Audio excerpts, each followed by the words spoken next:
Today we're going to talk about six strings.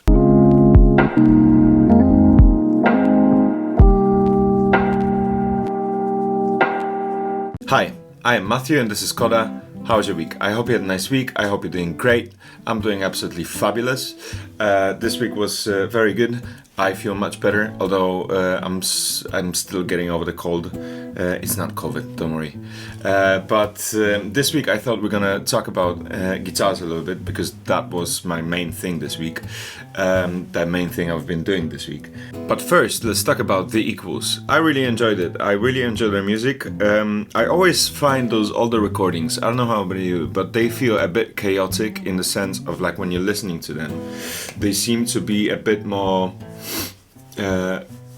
well, obviously everything is recorded at once, so all the mistakes are there, which is great. I love mistakes in the recordings. Not myself, not when it comes to me, but others, they're great. But there is a certain chaoticness to it, and yet it all works together. It all flows very well. I really enjoy that, and I really enjoy like their songs. A lot of them are, I've noticed, Aaba structure, which means that you have two parts that are pretty much the same, and then you have a B section that is different, and then you come back to the A section, which is nailing down the hook of the song again. And then also they're using a lot of like songwriting techniques, which are interesting. For example, one of the things that they taught us in the uni was that you, if possible, you want to repeat the melody of the vocal on the instrument, because that way you can still plant the seed of the idea you have, the song overall, and you plug it into the instrument, which keeps on repeating it in your memory, because the more times you repeat something, the more it stays with you. So I think they utilize that too very, very well. And then another thing I really enjoyed, what was the song? The song was the Police on My Back, I think. Yeah, Police on My Back is using like guitar effects to imitate sirens of the police car. I find that very creative, and it's such a good way of using the instrument itself. But talking about guitars, this week and over the last couple of weeks I had a little bit of a crush on Tom Bukovac. He's a American session player, and over the quarantine he released a series of videos, and he continues to do so, which are called homeschooling. First they were called Corona sessions, I think, but in those lessons he goes through pretty much everything that you want to know as a guitarist, and it comes from a guy who's been doing it for years and years and years, and it's free, which is amazing. I find it sometimes bizarre. We live in the days that you can just watch a pro talk about stuff that you would normally either take years and years to figure out yourself, or you would pay somebody to teach it to you for a lot of money. But he rekindled, and he was one of the reasons that I said I want to like join the jam sessions and play with other people, because watching him made me want to play guitar more. And I want to show you something really, really cool in a second. But I've been practicing guitar a lot, and I've been learning new things on the guitar. The things that I think I've always neglected a little bit. So when I started learning guitar, I picked it up to learn Metallica, basically. So I did primary music school, which I played piano and I played trombone at. And then I moved on with my life to a non-musical school. But then I started replaying piano a bit, and then my grandparents bought me my first acoustic guitar, which was one of those terrible guitars that had a string action, so the distance between the string and the fretboard that was so high that it was awful to play, but it was there, and it made me, one day I just picked it up and just said, okay, let's learn something. I wasn't listening to I wasn't listening to much music, really. I had a couple of albums at home, but I wasn't listening to a lot of music. I still feel like I'm very stupid musically. That's why I listen to all those albums and all those artists, because I think it's important for me to like broaden what I know. Anyway, my friend showed me Metallica, and that was at the age when I was going. I wasn't rebelling really, but yeah, the energy that it had, it felt a bit wrong to go there, because I had my friends saying, "Oh, Metallica, yeah, it's like really hard music," and I was like, I kind of like it. And it got me, like, I listened to a couple of metal bands, and I started learning riffs on the guitar, and I think that was one of the things I loved, and I always love about playing guitar is the riffs and making the guitar part of the actual song, and making it an important part of the song. But why am I saying all this? I'm saying all this. Yes, because when I started learning guitar, I learned the riffs, and I learned how to play it in the sense of functioning playing. Like, I can play the song, or I can play the song so I can sing the song. And then that transferred when I started playing acoustic guitar. When I started learning stuff like Jason Mraz, for example, when he uses guitar a lot as well. That's why I found him so interesting. And I've never really learned guitar to understand the guitar. Do you know what I mean? It's like I always learned it to play it, and I still find myself doing it. But now, as I started theory lessons on my own, yeah, there's a lot of knowledge that I really want to learn. And as you're getting older, it's not as easy, because your brain capacity, I find, is not as big as it used to be to just soak in new information. But that's, I'm still learning, and it's still good. Anyway, so I'm learning guitar right now to understand the guitar better, like the guitar itself, instead of like just playing the song or playing the riffs. Sing something and play on a guitar, understand the notes on the guitar. What are relations? One of the things I've been learning this week is inversions, which means if you have a triad. Well, I'll show you the cool thing now.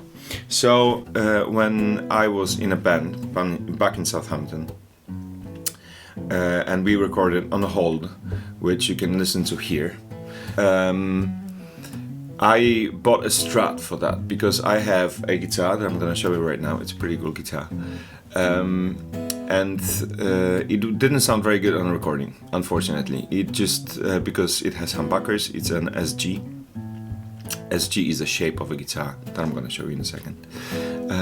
But it has humbuckers, which means like the pickups are a bit thicker, the sound is thicker, bigger, whatever. But it didn't sound good with the riff that we were recording, so I bought a Strat guitar, and I was using this Strat for the longest time, and I really like it. I like the neck on it. It's thicker, but I could never get used to Strat fully. It's like something, I think, especially for the right hand, because the Strat is so flat and so close to the body, and I don't really like the switch. I still can play it, and especially on the recording, it sounds amazing and it sounds great.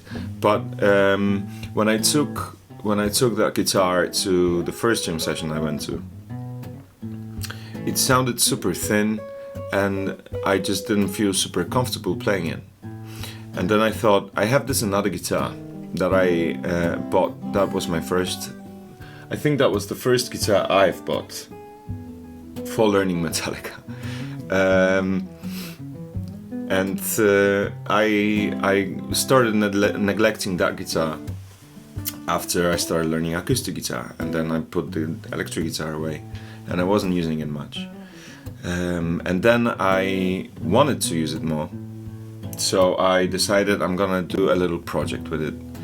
Because this is what I do, I have to overthink. Instead of just grab the guitar, you have to do something to grab the guitar. So I did a project that took me weeks.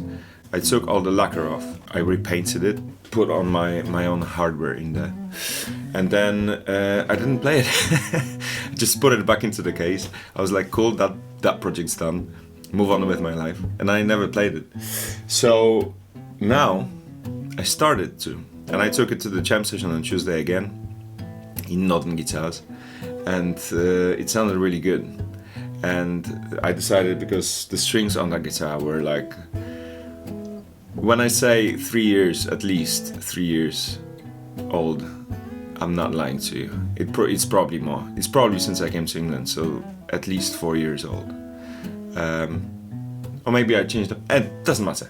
Anyway, old strings. So I restrung it. I cleaned it up a little bit. I set up the intonation. And here it is. So it's completely repainted by moi, and I'm toppling things over. It's originally it's a Epiphone, but now it's just a guitar. All the serial numbers and everything on that guitar have been scraped away, and I love it.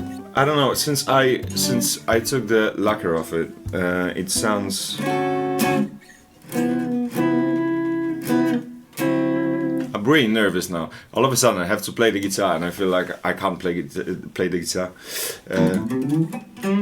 But when I took the lacquer off, it sounds more resonant. The only thing I'm worried about is I always worried about this on the SG, and I have to check with the luthier, is always that the neck doesn't go very much into the guitar, and I feel like at some point it's just gonna snap, and I don't want that to happen, and I'm afraid that might happen. But other than that, I think I am back in love, and the sustain on it, it's still going. It's still going. And there it is. But it's very long. The sound is really good. It's like really.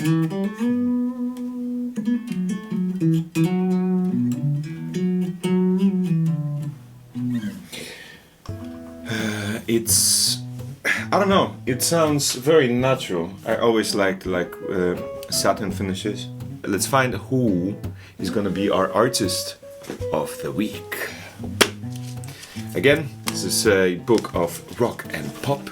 What I'm doing is every week I'm choosing a new artist, and I'm trying to listen to the whole discography and just learning new things, broadening my music knowledge, and god damn, that's a good picture. Look at all those people. This is like music celebrity 101. Since we did 60s the last time, let's go more 2000s. This is a fun fact. So on 18th of July 1999, Fish finished a 2-day stint at Oswego Country Airport near Volney, New York, before a crowd of 10,000. Not 10,000, 110,000. The jam band's effort will earn them a place in the Guinness Book of World Records for organizing the most participants in a dance, the meat stick, breaking the record held for Macarena at Yankee Stadium. So this week we're gonna listen to Fish.